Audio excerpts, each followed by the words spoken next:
Welcome, everybody, to this week's edition of the 6-5 podcast, live streamed on the web, audio only with video. Don't know how you're consuming it, but we hope you are consumed by it.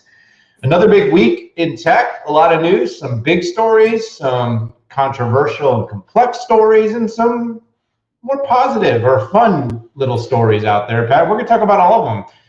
Because that's why people come here. They come here to hear what's important and why it all matters. That's what the 6-5 is all about. But before I get into all the details and the disclaimers and all that stuff, how are you doing, my friend? Doing great. I mean, it's Friday. I'm on with my bestie, Daniel. Ernie, my dog, is walking again. My gosh, over 100,000 people jumped on that tweet, Daniel. You know, look at the interest you can drive with puppy pictures. It's great. I can't help but laugh. You don't have to really build influence. You just have to share pictures of cute things. And that's how you get a lot of people to engage with your social. Of course, like when you share something really important, you get like 7 likes. But when you share a picture of your dog, or your kid or your dog with your kid, that's when all of the magic happens. So it just shows we need a little more lighthearted stuff, but you probably won't get that here. I mean, maybe a little bit. We like to have fun here at the 6-5, but we don't necessarily get too much into the puppies. That was a rare story for us. It was, and I hope not to repeat it. Yeah, better is better. You got a lot of empathy and sympathy. It means people are watching, which is great. So, all right, let me do the quick disclaimer here. The 6-5 is all about deep analysis of the biggest tech stories each week. Pat and I are going to bring it to you. We're going to give it to you straight. We're going to tell you not just what you need to know, but why it matters. The show is also, though, just to be noted, for information and entertainment purposes only. And so while we will be talking about publicly traded companies and their executives, and sometimes we'll be talking about their earnings, please do not take anything we say here as investment advice. Now, Pat, several stories this week. Like I said, a couple of them are bigger, a couple of them are more updates, but they all have important analysis that we need to, really zero in on. First one, you wrote a great piece talking about the GA state of the big IBM Financial Services Cloud. And this was something that has been hot for a while. I'll let you kick it off. It is. So IBM has an interesting history in the cloud. I would say that their first-gen public cloud didn't receive accolades. They missed a lot of dates. There were some challenges. And then the private cloud, like most on-prem data center folks, really leaned into OpenStack, and OpenStack didn't end up being a thing for private cloud, but the combination now of IBM with its Red Hat capabilities plus its public cloud capabilities is really upping the stakes here, particularly when it comes to regulated industries. And one really good example is the cloud that they have for financial services. So think of this as banks, stonks, crypto, pretty much anything related to money. And there's a lot of regulation. That regulation is not only based on country, but also by region when it comes to the EU, and in the United States when it comes to states. So what that means is you're being regulated every step of the way. Security, transparency, and also protection of the data for the financial services company is paramount. And what IBM has done, to their credit, is they've put together a very impressive, secure, private, and transparent cloud. And I'm going to call it an ecosystem, because they not only have you can build your own application, but they've also invited hundreds and have hundreds of ISVs signed on, so they can come in and participate with it. So they started this with Bank of America, and I don't know if I can say this correctly, BNP Paribas, is that right? as well, another global player. But essentially, this was news of GA for Red Hat. And the other news that was out there was the inclusion of SAP. So SAP doesn't have their own public cloud. Their strategy is to host on other people's cloud, and this is an extension of that. Because quite frankly, if you look at the influence and power that IBM has in financial services, pretty much every credit card transaction, most retail transactions, so any type there's a transaction, most of those go through IBM today. So great example of IBM leveraging their capabilities and their strength and what they're known for. And not that they're the only competitor in this. Google Cloud is making a run for a lot of vertical clouds. And I would say from the public cloud point of view, Google Cloud has been the most aggressive here. And that makes sense to me too, because Google Cloud is really good at things like big data and analytics. So this is one milestone on what I think will be many. I like IBM's focus on vertical clouds, places they can win, and do, quite frankly, a better job than some of the native cloud folks. So good stuff. Yeah, absolutely, Pat. And I think there's a couple thematic things happening here. One is banks are looking to leverage the cloud in a much bigger way. Financial services as a whole. The competition is rising very, very quickly, and it's not traditional competition so much. It's going to be your crypto, and it's going to come from fintech. And these are companies that are fast, built on cloud, and they are transforming user adoption. You've got companies like SoFi,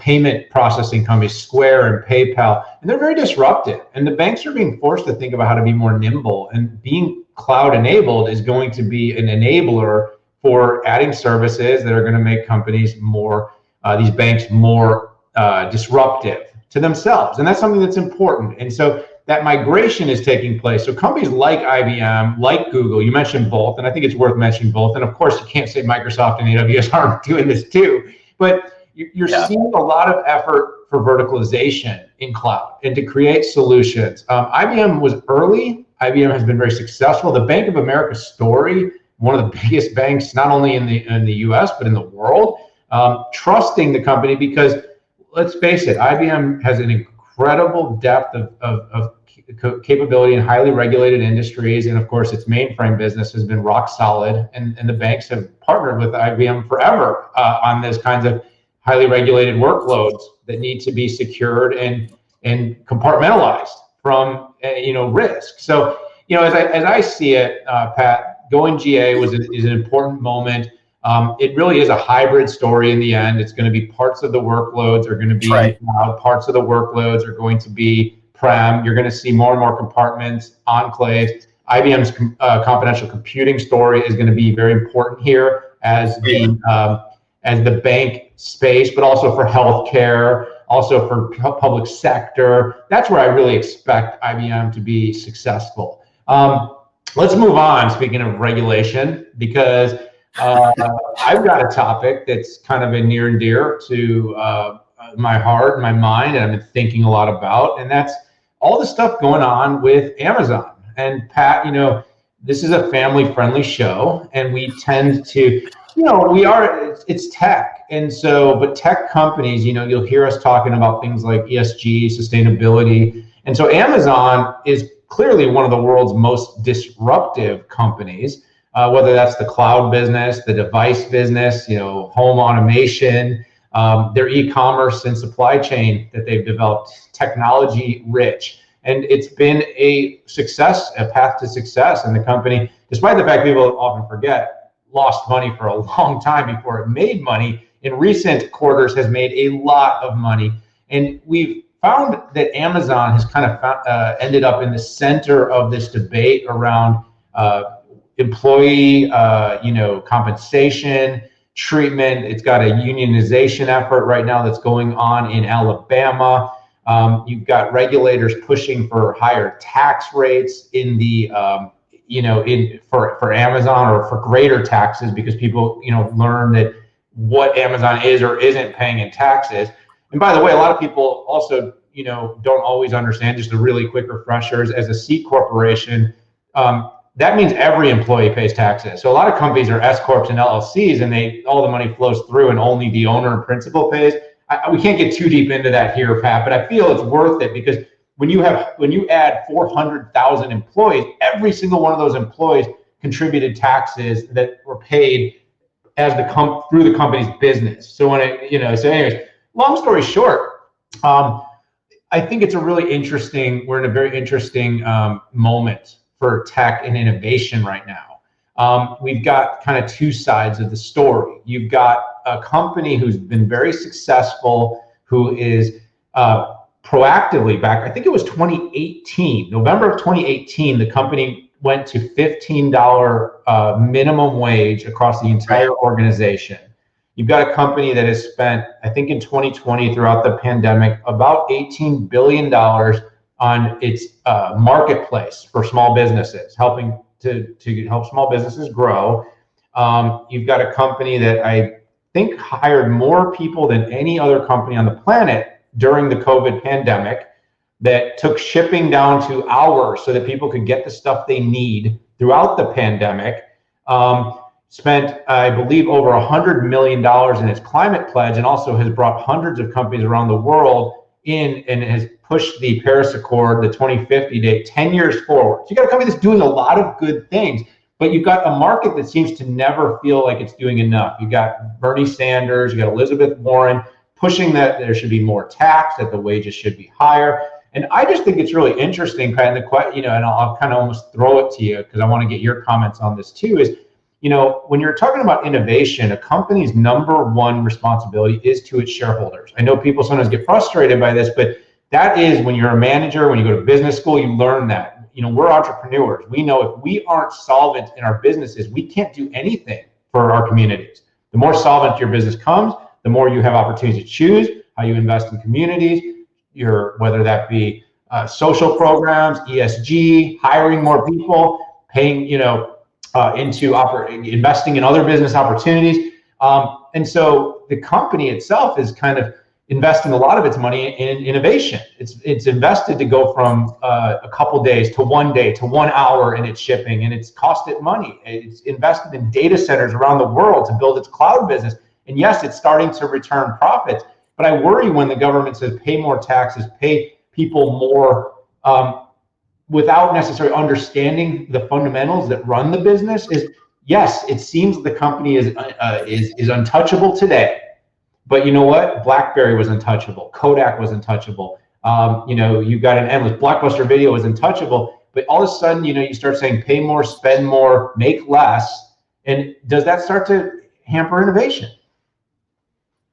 Yeah, so that's great analysis, and I know you've spent a little bit more time in this than I have, but here's the thing. Amazon is a fun company to pick on because Jeff Bezos is the richest person in the world, and Amazon is doing great. It basically created the whole concept of infrastructure as a service, and they're taking money away from their competitors. And then on the retail side, they're doing the same thing. Amazon does pay a lot of taxes, and one of the things, and I'm glad you brought up the taxes that it pays through their workers. But how about sales taxes? Yeah, right. Everything that's sold by Amazon has sales tax where they have a distribution center, which I think is nearly every state that's out there. And the other thing is, Amazon had losses for years, and when you do carry forward on losses, that will carry forward, I think, up to a decade. I'm not an accountant, thankfully, but I don't know. They're probably making money. No, I know. And the second thing is that the R&D tax credits that Senator Warren voted for a bunch of times incented companies like Amazon to make certain investments certain ways, and they did this. So they're a target. I'm the last person that's going to say we need more taxes. I mean, I know, gosh, even Jeff Bezos said, yeah, tax corporations more. I'm not even there, right? I'd like to see better use of that money, and I'd like to see, like we see in the business world, outcome based things. Because right now we're taxing a lot of things, and I question what we're actually getting back for it. Yeah, you make so many great points, and I think I was giving one example. You gave another about where taxes generate. Businesses generate taxes through a lot of different things. There's property taxes of every one of these facilities that the company. I mean, so when you're talking about taxes, we tend to cherry pick our facts, and that's something exactly I recommend people look more deeply into.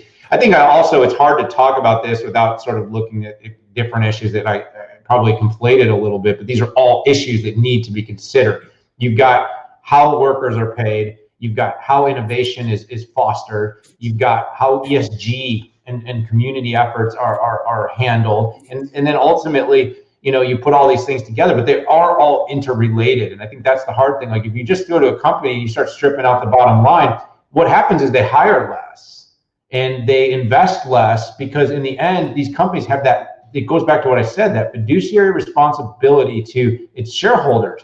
People will not continue to invest $3,000 a share in an Amazon that's making less money. They want the company to show profit, to show innovation, to show investment, and show market leadership. And so we've got to understand all these things impact each other. I've got an op-ed that'll come out about this in depth. I'll share it with everybody later. Could talk about this for a long time. I'm glad we had the chance to just kind of break the ice here, though, and I hope we can have some productive and human conversations about it throughout our communities, Pat.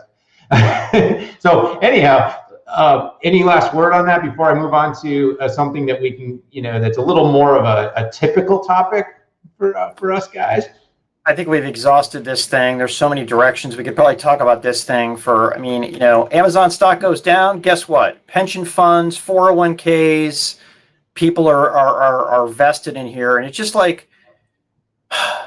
It's frustrating, Daniel. It's like we lose our brains when we start talking about this stuff, and it's super frustrating for me. But I think it's probably best to move to the next topic. Let's do it. You and I did a special edition this week, but it didn't get published on our pod. So if you are watching us on a live stream, you may have heard some of our comments about this already. But if you subscribe to us on, say, Spotify or Apple, you probably didn't hear this yet. And so Intel, which has been a regular topic for us over the last several weeks, because it's just had a ton of big breaking stories.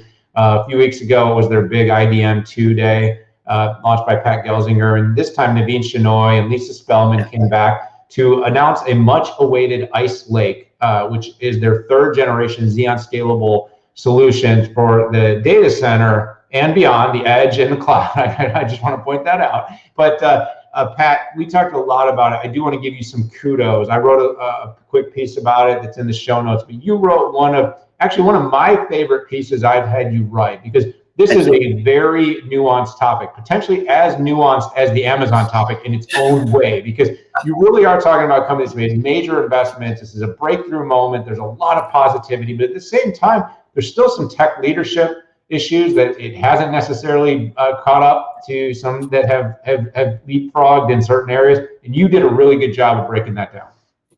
I appreciate that, Daniel. And I can't tell you how meaningful is it to me for kudos on the article. I don't always get it right, but sometimes I do. So let's talk about Ice Lake here. So just a little bit of a background. Intel, while it has around a 35% data center, which is server storage, networking, and security, it has a 90% server market share out there. And the announcement on their latest gen Xeon scalable processor, plus some new memory options for Optane, combined with things like Agilex, FPGAs, and networking.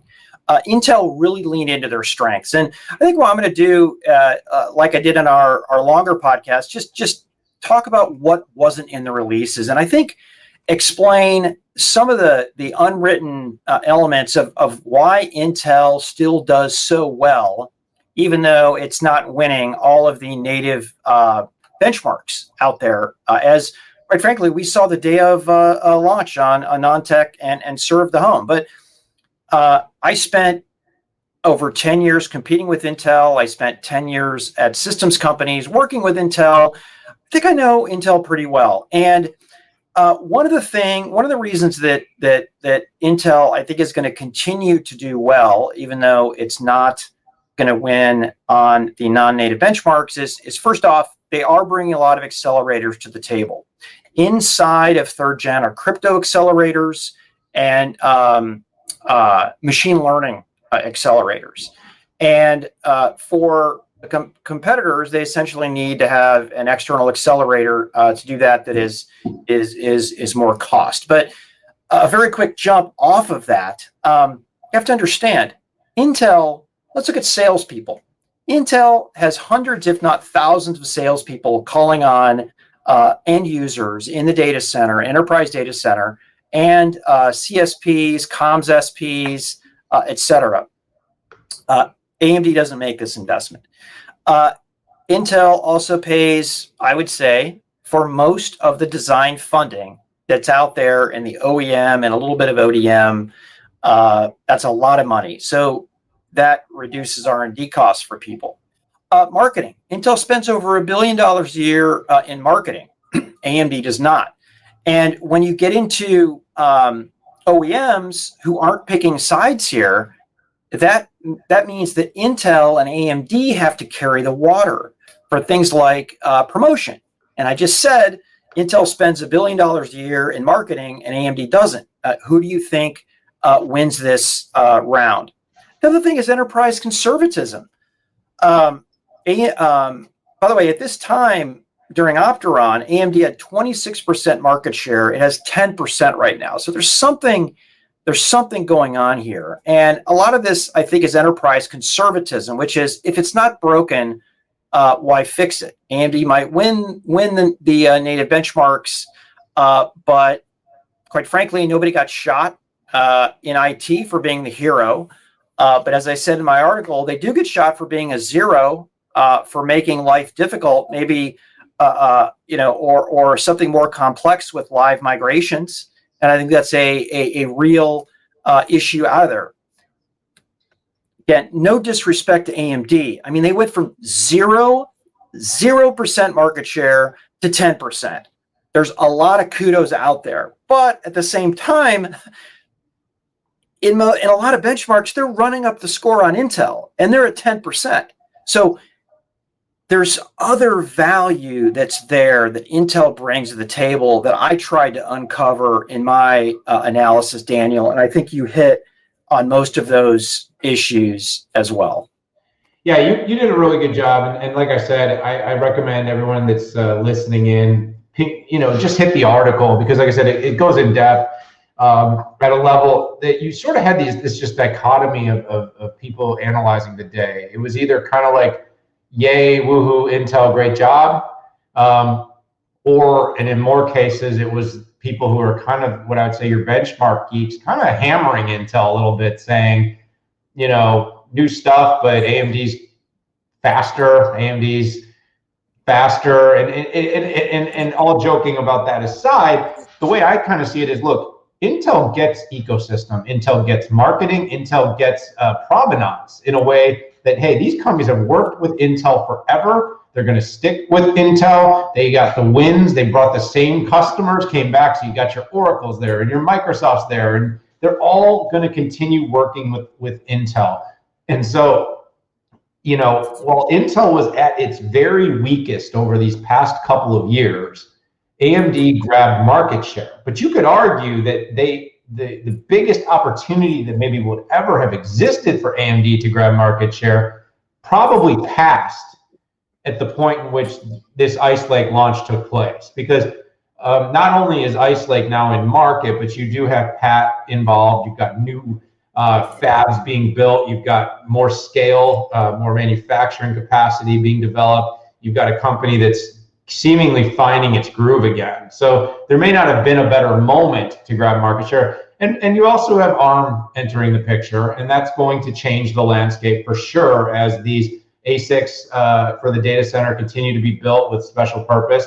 We're seeing it from AWS and Alibaba. Microsoft is following track, and you can be sure others will be following track as ARM continues to develop more and more capable IP. But Pat, great article. Like I said, hit it, read it, go into the show notes. If you're listening to this in the car, pull over, go into the show notes, click the link, bookmark it, go home, read it. Because like I said, I don't even think we could do it justice. Because like I said, you did a really good job of crossing. And by the way, very balanced. There was some very pro Intel in there, but there was also some very not pro. And so and that's kind of what I love when I see analysis is it's never one thing. And now good analysis isn't binary. It's not all cheerleading. So listen, if it weren't that, we'd be influencers, and not analysts who influence. Yeah, well, you have influence, Pat. You have influence. You matter. All right, so let's jump on to something that is a little bit more of a quick, lighthearted story, but a positive direction of a company we track. A company that's been a regular participant in our summit. Last year, one of our keynotes, by the way, AMD was, and Intel as well. Our summit is coming, and you'll be hearing more about that in the coming episodes because we get very excited about it. But Splunk, which has had a huge growth year, as observability becomes a bigger and bigger topic. If you watched Cisco Live last week, you heard observability, that word become a big headlining word. That's right. Well, if you are paying attention to ITSM, if you're paying attention to security, SIEM, and you're paying attention to observability, there may be no company that's growing faster than Splunk. Over the last couple of years, Splunk has been very busy shifting its business model as a software company to a subscription-based, cloud-based, ARR-based, and has really turned a corner there.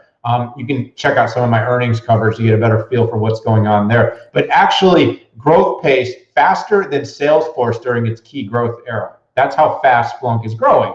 And the company has also been very focused on growing its executive suite and recently nabbed a top exec that led the public sector business, a gal by the name of Teresa Carlson, an AWS and Microsoft vet, to be their new president and chief growth officer. And I was tracking the situation, and we don't do a lot of on the moves here, but it was a very interesting moment in time. First of all, I'm always flagging right now as a father of two daughters, and I think you too as a dad of two daughters.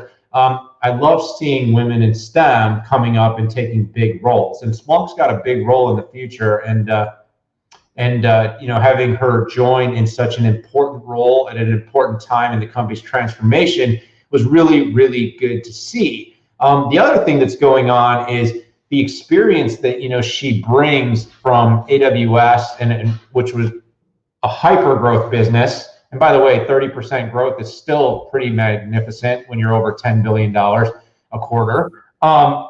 Taking that to Splunk, which is in this transformation that's moved from, like I said, IT management and security management of data flow to this observability arm, which has been a huge focus, to a cloud-based business, to a purely subscription at this moment in time is really important. So, as I see it, like I said, I'm really glad to see that diversity being pushed in that C-suite, key roles being given to executives with great experience and leadership.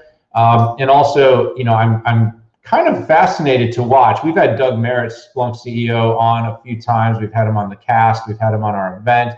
I think that company has some real growth trajectory somehow, despite the fact some big companies are competing in that space. It's really been able to carve out its niche and see some real success. So, we're going to be interested in watching Teresa and see what she brings to the company in this new role and see if that rapid growth rate that I mentioned can continue.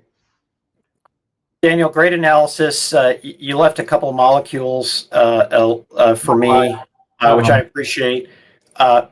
So first off, super impressed with the way that Splunk has gone. There are a lot of one-hit wonders out there in the tech industry. And what I have appreciated most about Splunk is taking what they've started and then putting layers of value on top of that, right? It's one thing to put out a tool to be able to do stuff with real-time machine learning, streaming data coming in, and then you, the enterprise, having to do all the work around it. It's another thing to put up a put up a solution and even go one step further, which Splunk is doing, which is going a little bit more vertical. So, even creating an ecosystem as it goes along. I think I've told you this before. My nephew, the reason he got his big security job at an unnamed insurance agency is because he was learning Splunk when he was at college at Ohio State. He was the only one who knew it. And this very large insurance company in Ohio wanted to bring it in. And that's how he got his job. I am impressed with the new president coming in. This is a good story. And that is just an exemplification of a more mature company as it goes forward. Hey, maybe the next in line to replace Doug when he goes on to his new venture. Hey, who knows, right? And maybe we'll hear from Teresa at an upcoming event. Splunk will definitely be back for our summit, but maybe we'll have Teresa join one of our live Q&As, or maybe she'll join the show at some point in the near future. If you're listening, Splunk, consider that an invitation. All right, so let's jump to the next thing, Pat. You were on fire this week, writing pieces on a lot of things. Another company you just absolutely cannot stop talking about that just keeps doing things well has been VMware. And VMware had a pretty big announcement in its cloud strategy. Yeah, so VMware, previous stalwart of VMs, actually still stalwart, made a bunch of acquisitions to get into the new age of containers. VMware is one of those companies that everybody says they're dead, and they just keep growing, which I think is a testament to the leadership of Pat Gelsinger and President Sanjay Punin. But what they did this week is a couple things. So first off, they simplified some of the terminology. They created VMware Cloud, and they went as a service with it with VMware Cloud Universal. And with VMware Cloud, you can deploy apps to VCF running AWS, Azure, Google, IBM Cloud, Oracle Cloud, VMware Cloud on Dell EMC, and across hundreds of VMware Cloud certified partners. Now, the snarky thing about the Decoder ring is that they combined a lot of stuff in there on VMware Cloud, merging Tanzu and VCF. And go read the article if I've confused it even more. To me, this is the big setup for the spinoff from Dell, right? Where even though Dell was doing a lot of the selling and marketing about VMware Cloud, and VMware was actually delivering most of it out there, to me, this is getting them set up to be on their own, and the ability to work with more closely with even other providers like HPE, Lenovo, and even Cisco. The second thing that this did is got them officially into as a service. And Daniel, if we've talked about here, and whether it's HPE GreenLake, Lenovo, Cisco officially announced their networking as a service. Enterprises want the option of doing everything as a service. And even if they have to pay more for it, nobody saved money going to Amazon. It was the flexibility. And it was the, dare I use the word, agility, a little bit more than a marketing term to do this. And that this really brings VMware and its customers and positions its new Kubernetes offerings and multi-cloud offerings for the next 5 years, and a glide path to detach from Dell. And again, not complete detach. I think Dell will be their primary go-to OEM, and that we're going to have to see what long-term agreement is agreed to between the two companies. But I do expect VMware to do even more with companies other than Dell into the future. Yeah, VMware could end up looking a lot like the Red Hat within IBM in the sense of it's still, IBM very much owns Red Hat, but has kept it very much operating. And that's kind of how Dell has done it over the years too, where people that follow the companies closely know there's that relationship, but people that don't have been able to completely operate within or without the ecosystem. But what Dell has done really well has been a massive shot in the arm for VMware, has been its sales arm. Dell has a massive and very capable sales team. So let's definitely move that on, because I think as a whole, good story. VMware is here to stay. They get it. They need to move from the virtualization space to cloud. It's going to happen. New leadership there. Going to be interesting to track what happens with that. The 13D that's still out there, still looming. Let's end on a little quick heart warmer.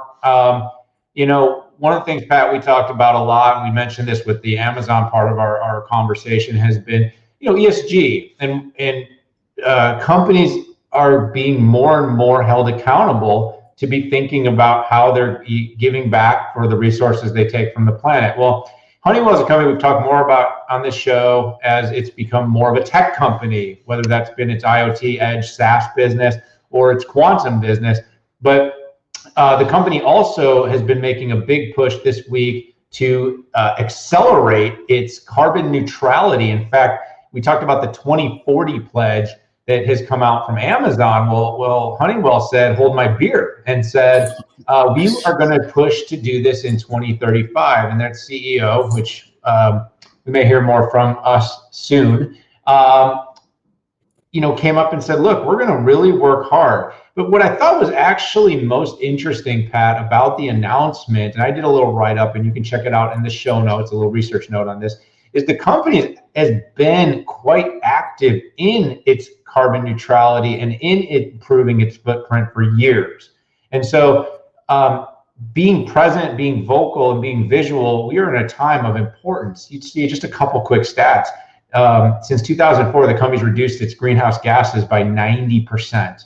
But since that same time period, has become 70% more energy efficient, and has launched over 5,700 sustainability projects. Now, there's a bunch of other data points, and the company shared it, but I think the key here is that going green and creating pledges, all that stuff is great, but a lot sits in the actions. The actions speak louder than words. Do companies actually do stuff? And as I said, avoid going dark after making these pledges, because when you make a pledge that's 14 years out to a world that can't make 14 minutes without checking the headlines, people forget things very quick. Oh, Honeywell's making a pledge. Oh, I forgot.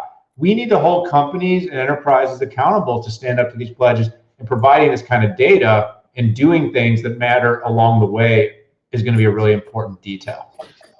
That's good analysis and good sentiment, and I agree with you. The exciting part for me related to Honeywell's climate pledge is Honeywell is OT, right? And with Forge and Quantum, they're going IT, but they are their customers. It's funny, I need to say the right way to say that.